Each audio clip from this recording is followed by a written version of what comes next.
है कि आप अपने बच्चों को पूरा खर्चा नहीं भी देते ना, तो माँ को ये बदगुमानी नहीं होती। माँ समझ लेगी कि यार पैसों की अभी कमी है।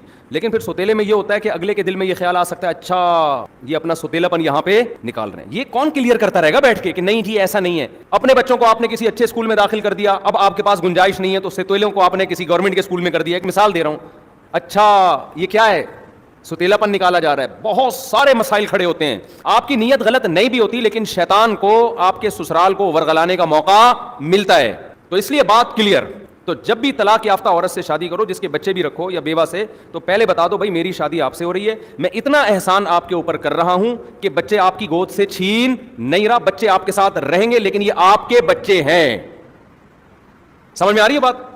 मुझसे जो हो सका मैं इनको मोहब्बत देने की कोशिश, और इस तरह से चलोगे ना तो मोहब्बत हो भी जाएगी, अपने लगने भी लगेंगे वो, क्योंकि अब आप फ्री हो जाओगे, कोई ताना मुझे नहीं मिलेगा। तो यार इंसान गधा पाल लेता है ना, उससे मोहब्बत हो जाती है। बच्चे पालने से, इंसान पालने से नहीं हो जाएगी क्या?